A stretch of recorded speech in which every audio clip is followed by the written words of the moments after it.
Hey everyone, welcome back to the Dairy Rate and another episode of Spring Forward, where we are looking back at what we have learned so far about the 2026 Badgers so we can start looking forward to what we're going to expect come week one in September. And today we are going to be looking back at the performance of the quarterback room during spring football 2026. And the quarterbacks were a much discussed topic this spring, on top of transfer quarterbacks Colton Joseph, the presumed QB1, and Deuce Adams, the rise of true freshman Ryan Hopkins. What does all of this mean for the present and the future of the Wisconsin quarterback room? So, as with spring football as a whole, the progression and the development of the quarterbacks in the spring is not about the polished final product. It is all about evaluation, development, and then building towards installation. The coaches repeatedly emphasize that mistakes are expected from quarterbacks because it takes time to learn the timing, the recognition, and the overall concept of the offense while making tweaks to their fundamentals. And I try to temper my expectations when I'm reading reports and I'm seeing the film of what the quarterbacks have done, because let's face it, these last few years have been a mixed bag in the spring, and every quarterback that we heard had flashes of good, maybe not ended up that way once we got to the season. And quarterbacks who we thought were bad didn't end up being that bad. It's been a mixed bag, but I think we have learned a lot about the quarterback room so far. But more importantly, I think we have seen not necessarily a shift, but a new emphasis on how they're building the passing game and how that can take advantage of the type of quarterbacks that we have in the system right now and the type of quarterbacks that high school football is producing and sending to college football. The game has changed, and I think the offense and the quarterback room that we have now are a reflection of where offensive football is going. And that's refreshing for me as an offensive-minded coach and an offensive-minded fan. It's nice to see an offense that is being built where the quarterback is an integral part of the offense and not just a facilitator of the run game. All right, so when we look back at the performance of the quarterbacks, we in particular look at the film that we have had access to. And this is maybe me extrapolating a lot based on a dozen 2-minute clips. But what I am seeing is a lot more emphasis on progression and building muscle memory in the footwork to help accelerate the quarterback's decision making and therefore leading to more likely success in the passing game. And where are we seeing that? Well, we saw a lot of, it's a very typical quarterback everyday drill, but it is full routes on air. Every air raid team in the world does this at the beginning of their practices. I do it as well, where you get all your quarterbacks lined up in a row in the backfield. You get your full complement of 5 receivers, including the running back. And you run an entire pass play progression from 1 to 5. And you have each quarterback work their way through the progression, and we get 5 balls thrown at the same time. The first read is thrown by the first quarterback. The second read is thrown by the second quarterback, et cetera, et cetera, et cetera. The entire time they are moving through the progression, one route at a time. They are learning where these routes should be, where the route should be in time with their footwork, and they are working to get rid of the ball on schedule. When we do this, we can really focus on footwork, and we can focus on just building that muscle memory, so when we get onto the field and we're not running these plays versus air, it is much easier to identify the accelerators in the progression. And accelerators are exactly what it sounds like. Things that are going to allow you to go from receiver 1 to the receiver 2 quicker than getting to the top of your drop, putting the foot in the ground. Is receiver 1 open? No. Let's move on to the second guy. They're accelerators, whether it be collision, leverage, the receiver's capped by defensive alignment, etc. But just starting with routes on air, it's a great way to build consistency and a great way to build timing. On top of that, we saw a lot of work in the RPO game. And that is something that I feel was missing last season. And if you are going to build an offense with a mobile quarterback in mind, you have to find ways that they can get involved in the run game. That doesn't necessarily mean they have to run the football. And RPOs, package plays, access throws are the type of thing that can be used to get a quarterback in as a part of the run game while keeping them safe in the pocket. And we saw various RPO style concepts, stick reads, glance reads, some slants. So I do think that the RPO is going to be a bigger component of the passing game, and that's going to open up everything from the run to play action as well, because as we have talked about many times on this channel, and I've put up videos teaching how an RPO is built, football is all about putting defensive players in conflict of assignment. And you have to build conflict of assignment in a base run play and a base pass play, and then using RPOs to create that gray area in between. But by working on the skills and the techniques early, and working on the timing and the consistency early, they are slowing down the installation process. And that was very intentional by the coaching staff. Obviously, there is a lot of roster turnover and new personnel. They want to emphasize being deeper as a depth chart. So by being deeper, that means you have to have more players who have a basic understanding of what you're trying to do.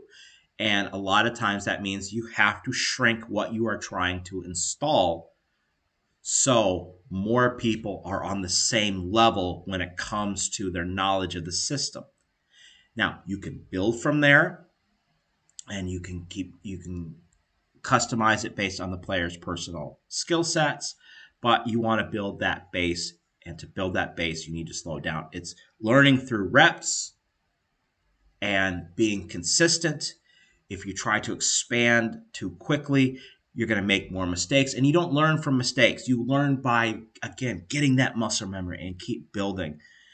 And as you build and get better and get more consistent, then you can play faster. Then you can play faster within the structure, and that's where you can start expanding.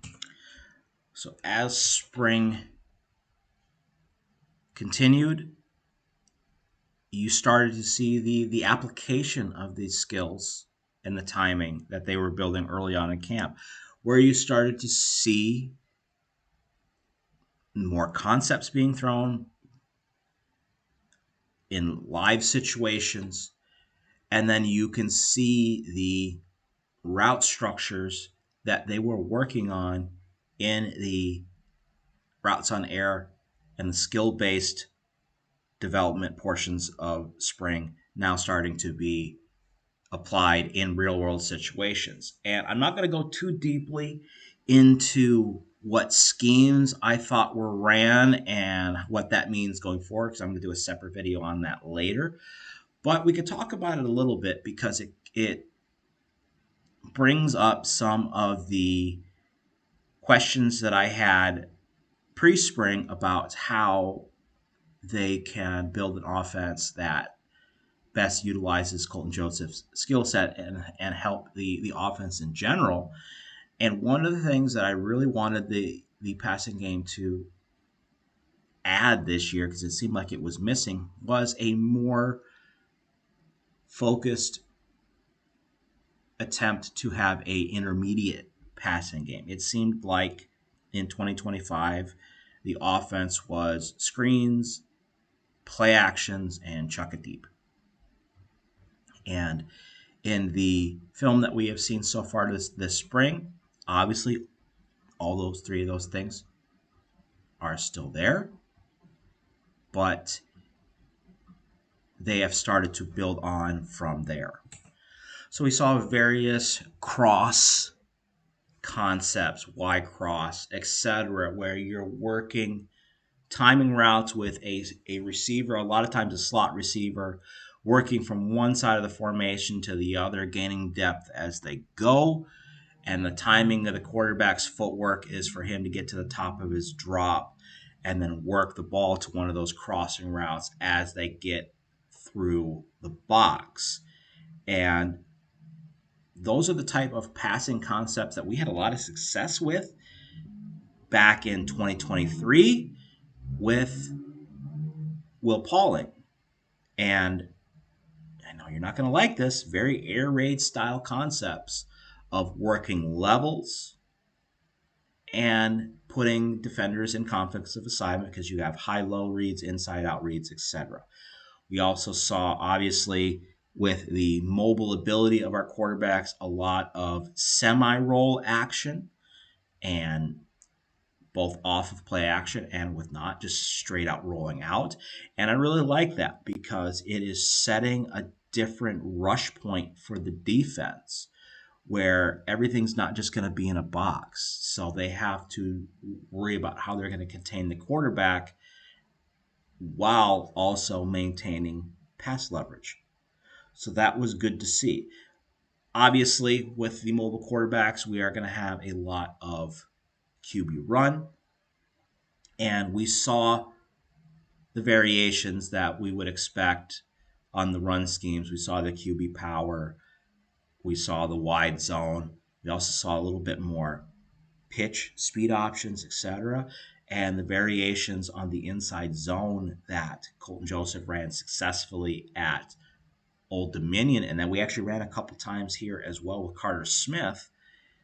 It's nice to see a more complete offense being built up in this second portion of practice. And it is a testament to, again, you hear my neighbors out there? Are they done? Thank you. There's not just rednecks in Wisconsin. You could see the progression of the offense as we're going through spring. And building a passing game that is more progression based and less dependent on coverage reads is going to go a long way to making this offense more quarterback friendly. And the more quarterback friendly the system is, the better it is for the offense as a whole. And as spring football got towards the end, that is where the separation started to be made, and you could start to get a general idea of where the hierarchy is. And one very telling clue as to what that hierarchy is, and it might seem Counterintuitive. But we heard less and less about Colton Joseph. And that's because he got his work done. They know what they have in him. And they need to, again, build up that depth behind him. Colton Joseph is the starting quarterback. We're going to get into that later. But by working more reps, more meaningful reps with the twos and the threes, you're able to dig deeper into that hierarchy as well. But as they were running more plays and more game-like situations later in the spring, Colton Joseph's natural playmaking ability stood out. And a lot of what he is going to do is going to be off platform. And that's not something that you build in spring. That is something you build as the season goes on. So I'm not worried about that. But let's talk about the now 5 quarterbacks in the quarterback room, what we've learned so far about them, and what we can expect and what can we hope for going forward. All right, let's start at the top. And let's just get it out of the way. Let's talk about Colton Joseph. Obviously, Colton Joseph is QB1. He was going to be QB1 from the beginning. That was obvious. And they learned from the mistakes that they made with the other quarterbacks coming in fresh from the beginning. And he got all of the QB1 reps, at least the QB1 reps that were publicly available. And the simple reason why that's important is they need every millimeter of film possible on him so they have the best understanding of how he's going to build this offense, or how he's going to lead this offense, and how they are going to build the offense around him. I wish I could talk. And initially in the spring, he was uncomfortable transitioning from a relatively simple system based a lot on RPOs and a very limited route tree to the fuller and now more progression-based passing structure. It's a lot to learn. And we have to remember as well, this is very important. We saw last season sophomore Colton Joseph. Colton Joseph is only a junior. So he is in his 3rd year of development. And he still has a lot to learn. And he's learning a new offense as we do it. But as spring progressed, we heard improved pocket presence, better field pressure, much more command and leadership of the team. And he appeared to be more comfortable operating within the structure of the offense, which makes his off-platform playmaking ability that much more striking and that much more important to the offense, because when things go wrong, that's where we need his ability to take over. He obviously has the arm talent and the mobility, the deep ball ability, and the ability to extend plays to make this offense something special. And I'll say special within terms of Wisconsin football history. Is he going to light up the world and put up 4,000 yards passing? I highly doubt it. But is he the type of quarterback who could give us 2,600 yards passing with 18 touchdowns and 7 interceptions while rushing for 700-800 yards and 6 or 7 touchdowns? I think so. And I think that right there is enough to lead a successful offense. Granted that the run game is there as well. With the improvement that we saw through camp, a lot of what he needs to work on now is just continuing to grow with his teammates, and then the coaching staff building the offense around the relationships and just the combined skill that you see when he's leading the offense. All right, next up, let's talk about Deuce Adams.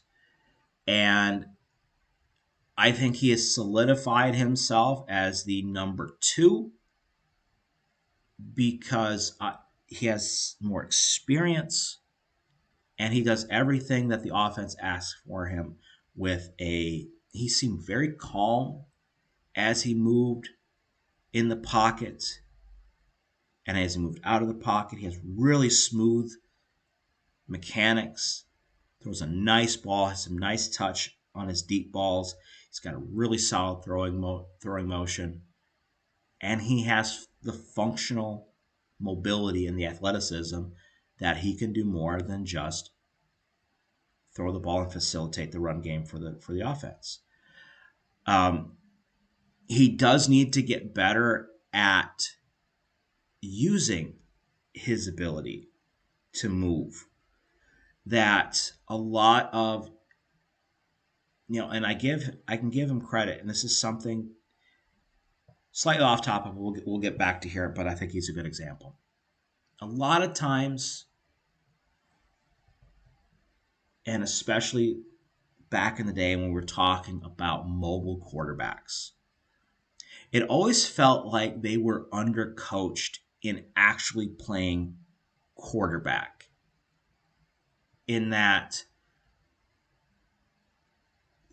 they'd get skittish, they'd run early, but with all that athletic ability and the fact that they could just be dynamic in open space, you kind of forgave their lack of ability as a traditional quarterback.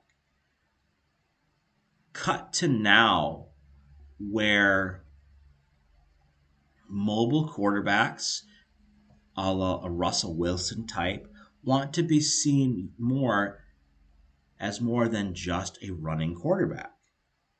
That they can be assets where the quarterback is traditionally supposed to be, and that is in the traditional drop back passing game. And when you have young quarterbacks who have the talent to be mobile and athletic, but are focusing on being better at the traditional measurables of the position, they tend to forget about their athleticism. And so, where Deuce Adams is steady, he needs to work on being more aggressive in using his athleticism,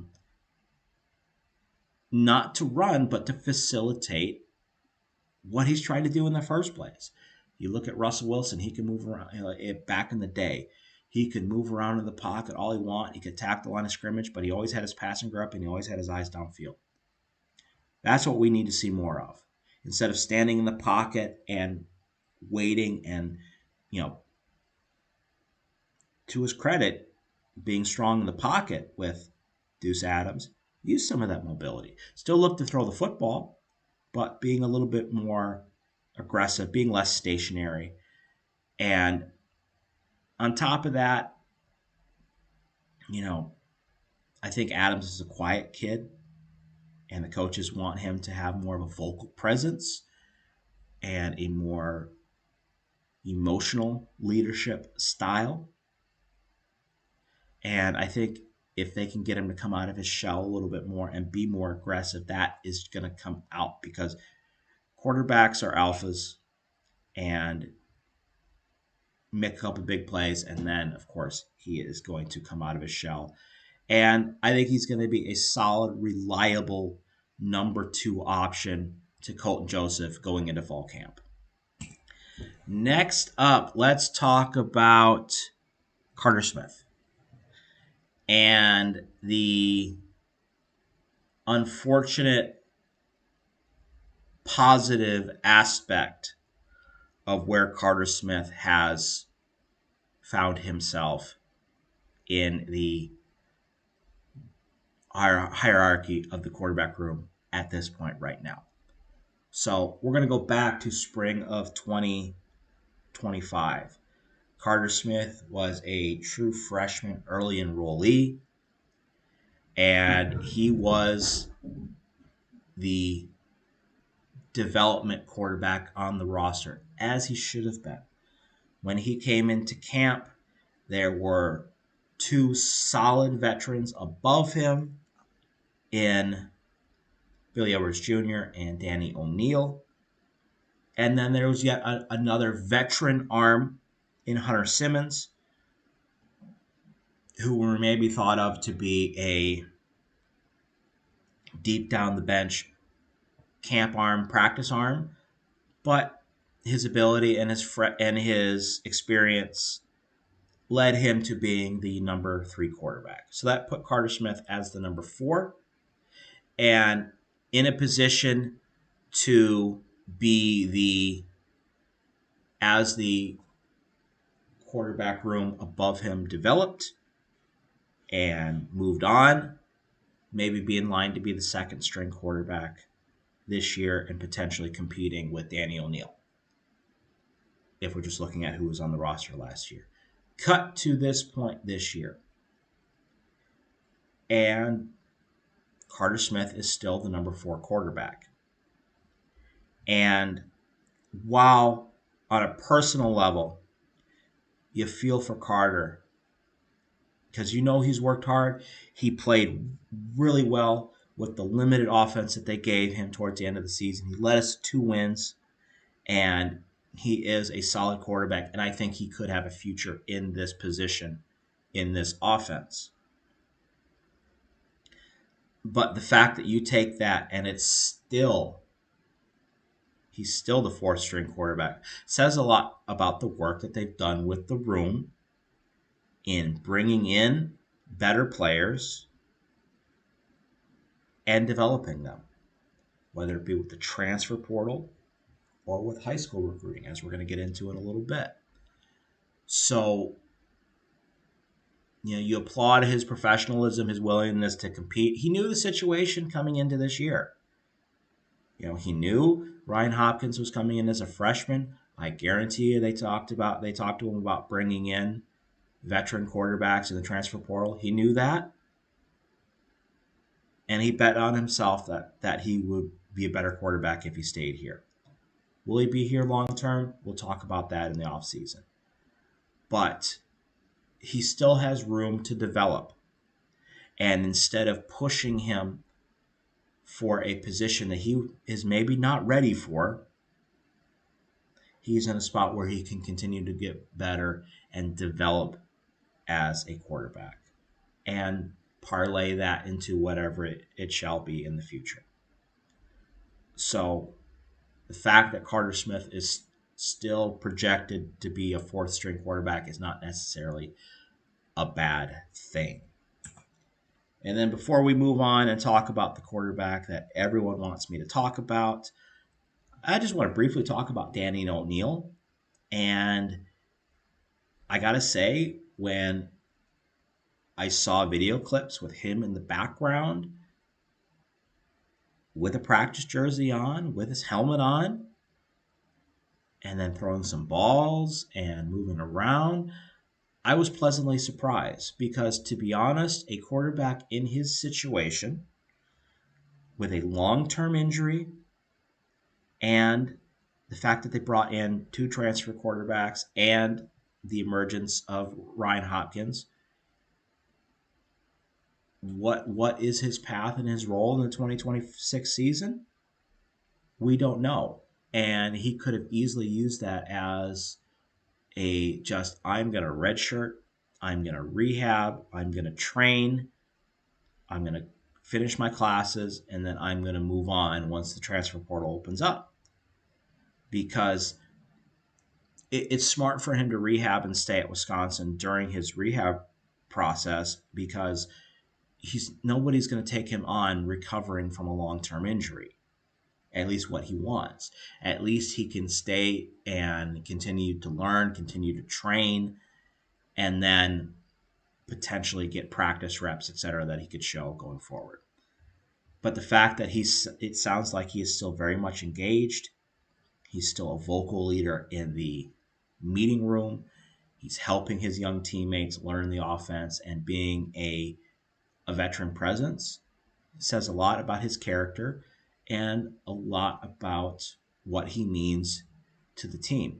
What does that mean for the 2026 season? I still think he's likely to redshirt to preserve his eligibility, but who knows? It might indicate to him that Wisconsin is the place he wants to be.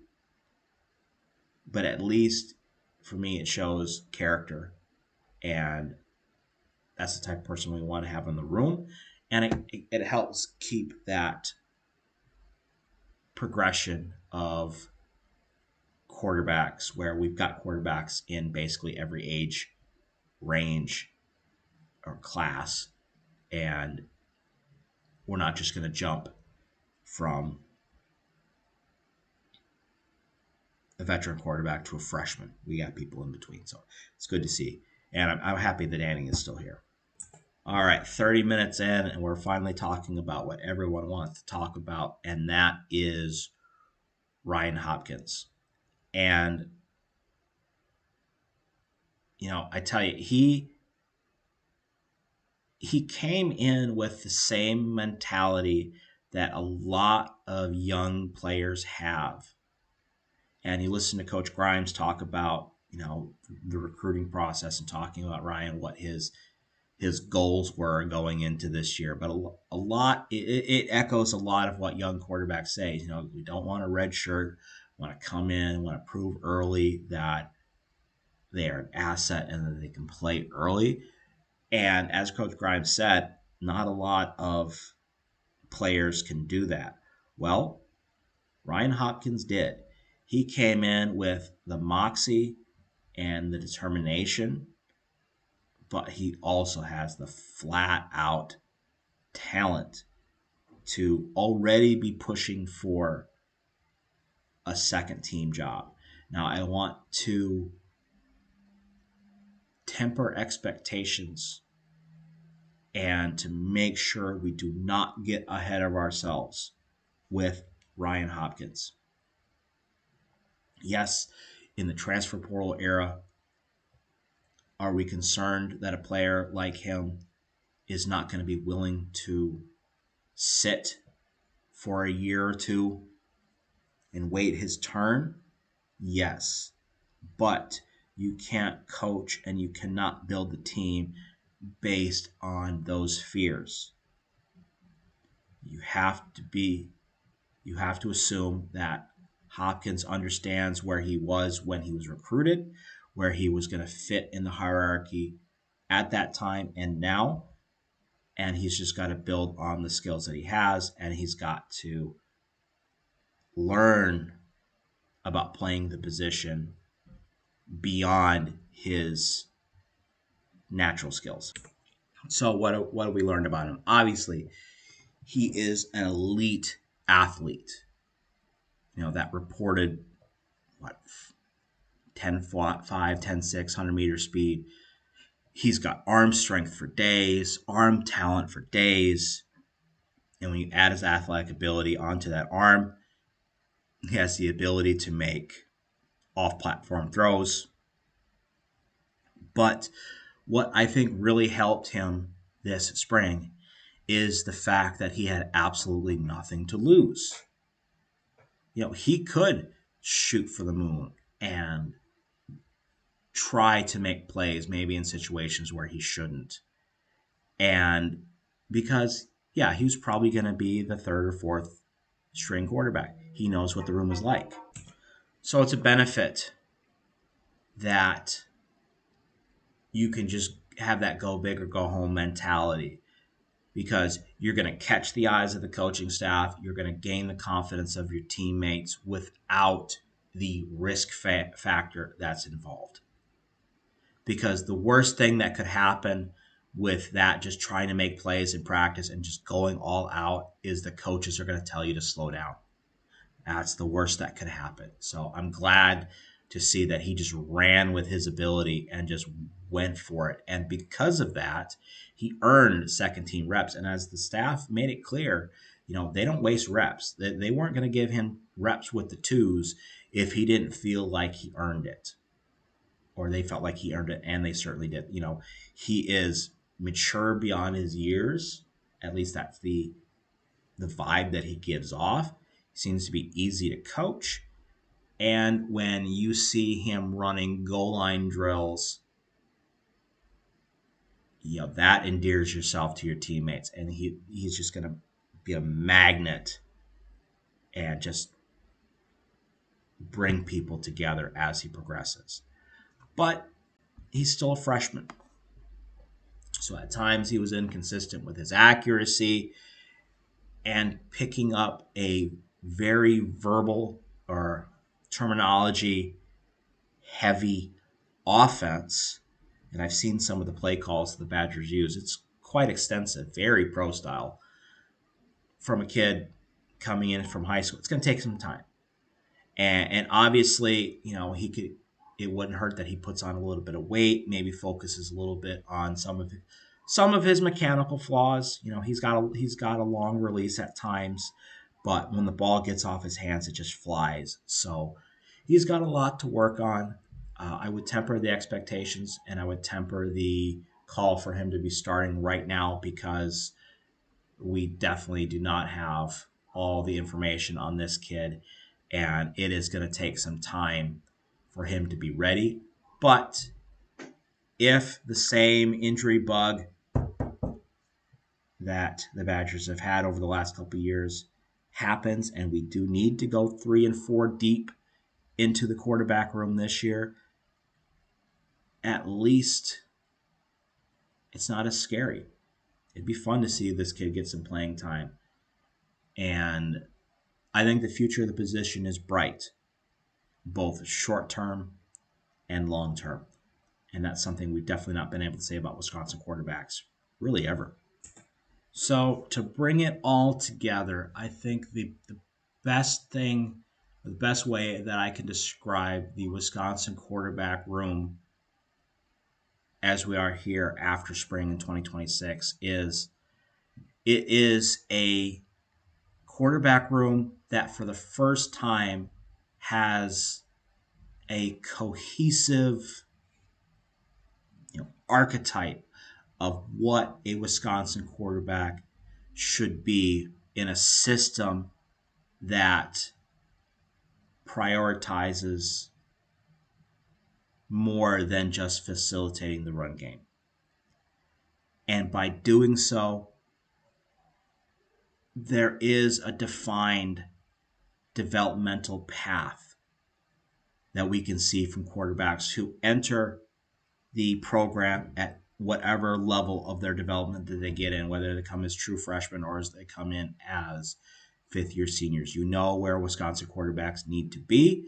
We know the type of skills that they need to have, and that is refreshing because when have we ever been 4 deep at QB where we are okay with all 4 playing? Even 5. Because I liked Andy O'Neill a lot more than anybody else did probably, but I thought he was a pretty solid quarterback last year, given what he had to deal with. And